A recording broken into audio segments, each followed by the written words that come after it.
कसिया भी झाड़ लेनी पहन लेनी साड़ी।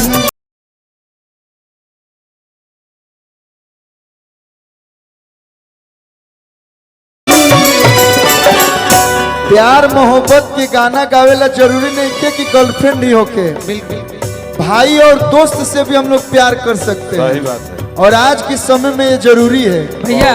लोग प्यार के चक्कर में भाई को और दोस्त को भूलते जा रहे हैं। नहीं, जरा सी पाने की चाहत में मोहब्बत छूट जाती है। हाँ। ऐसा डराम में जाता लोग। जरा सी पाने की चाहत में बहुत कुछ छूट जाता है।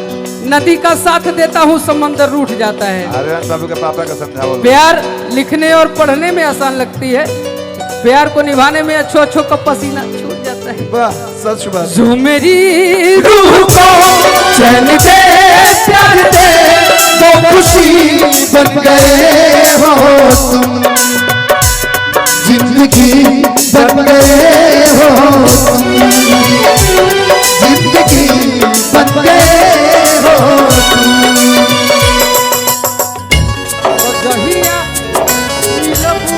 करे ऐसे कहबो तू हम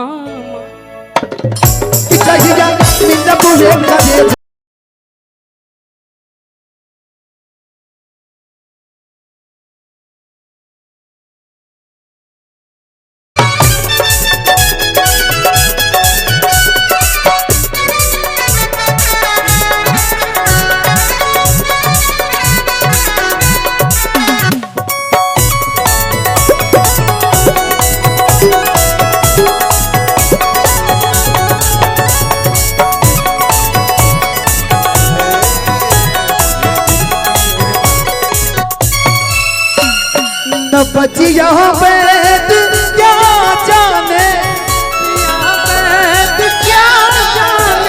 न बचिया बैद क्या जाने,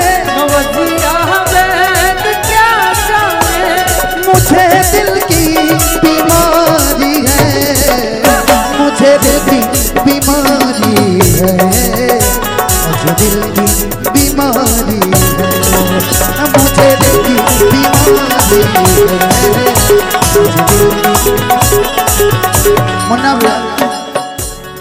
तोरा खानी बाहर के होई, तोरा खानी बाहर के धीरे धीरे दिल के पास होता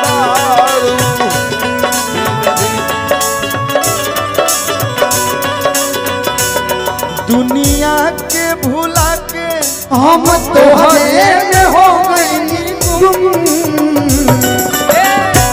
लेकिन पूरा भोजपुरी इंडस्ट्री में सब एक तरफ, अमर कल्लू भैया एक तरफ। बिल्कुल बिल्कुल। तो जैसन सोचल रहनी कल्लू भैया मोर बारे, अरे भौजी अरे भाभी से गोर बाड़े।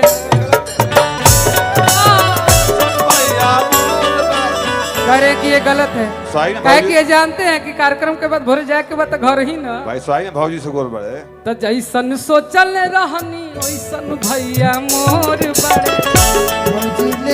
सबका से बेजोड़ बाटे। वैसन भैया मोर बड़े, भौजी से गोर बड़े। ये आप लोग का प्यार है, नहीं तुम्हें बेजोड़ तेजोड़ कुछ नहीं हुआ। हमरा से अच्छा बहुत लोग आवेला। बस हम हमेशा ये कोशिश करी ना बचपन से लेके अभी तक कि आप लोग के दिल में जगह बनौले बनी, जो छोटा सा कोना में वो जगह आजीवन आदमी बनौले रहे। और आज बड़ी खुशी की बात बा कि निर्भय भैया के बुलावा पे आज उनकर प्यार में एक साथ इतना कलाकार आप सबके बीच में आयल बनी। तो हम चाहते नहीं कि जितना लोग उपस्थित बा सब लोग पर दुल्हा दुल्हन खातिर जोरदार ताली बजा के आप लोग आशीर्वाद दे। लोग आशीर्वाद देवे खातिर सब लोग जुटल बा।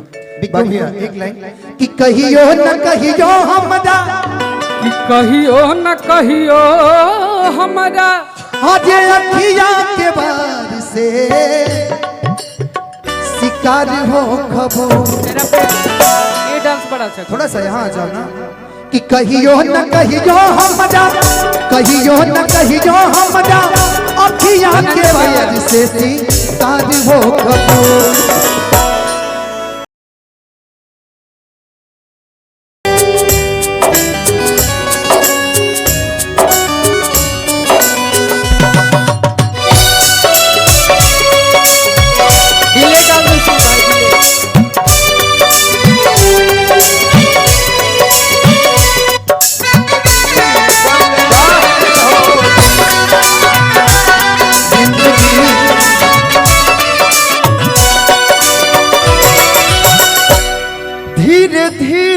तू खास होत बाड़ू। बढ़िया गई। आदमी खास कैसे होता? आंसू को दे दो कॉफी।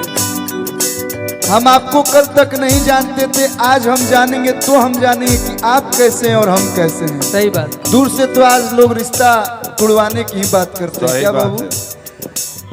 धीरे धीरे मेरे लिए कल्लू भैया के लिए एक बार जोरदार ताली बजा दीजिए। कि मिलते मिलते इका कैला कैसन फीलिंग जगा गईला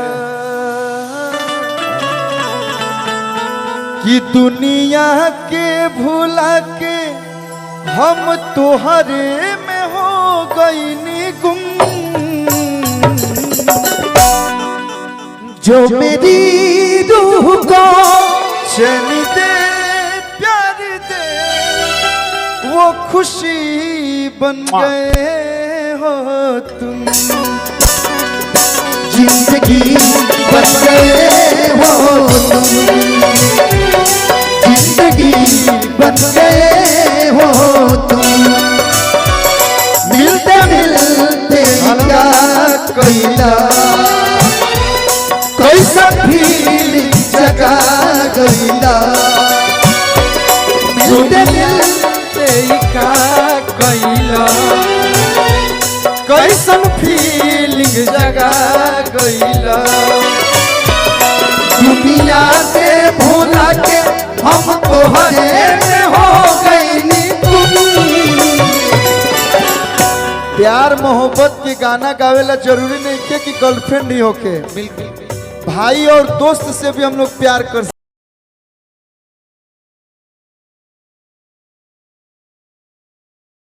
अब साथ एक गाना उसके बाद कर लेंगे।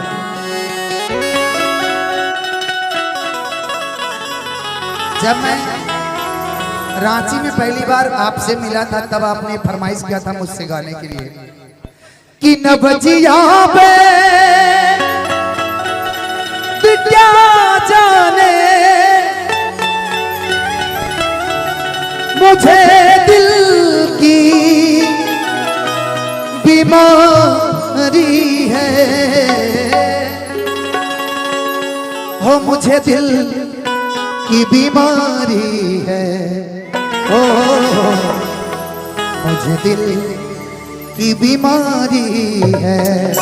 और जिस मन से ये गाना हिट हुआ उसमें बिक्कू भैया भी थे। ये मुजफ्फरपुर में कार्यक्रम था, श्री कुमार बिक्कू जी, अनुपमा जी और हम भी थे, शिवेश मिश्रा जी उसमें थे जब ये गाना हिट हुआ। जी जी हमको याद है।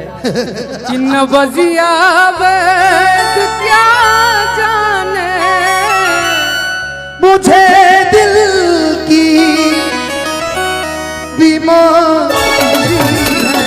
चोलिए में अटकल पड़ा ये जाने तारा, चोलिए में अटकल पड़ा, चोलिए में अटकल पड़ा ये जाने तोहरा, चोलिए में। हेलो लगाता बड़ी गरमी तू भूल करा हो बनाना से वो खाइल कबूल करा हो। हट जन सट जा तू सीना से, हट जन सट जा तू सीना से। लाली लगाई लेने रूपवा सवारी, किसिया बिहार लेने बदले दी साड़ी।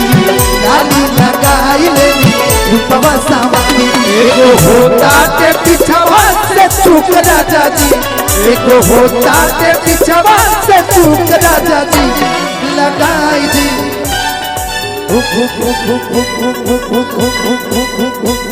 लगाई दी चली जाते हुक राजा जी, लगाई दी चली जाते हुक राजा जी।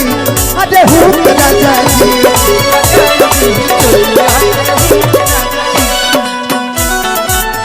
भैया भैया भैया अब सार दिखा दीजिए, लेकिन आप रहिएगा, लास्ट गाना है मेरा, उसके बाद बड़े भाई कल्लू भी आएंगे। अब सार एक गाना उसके बाद कल्लू भी।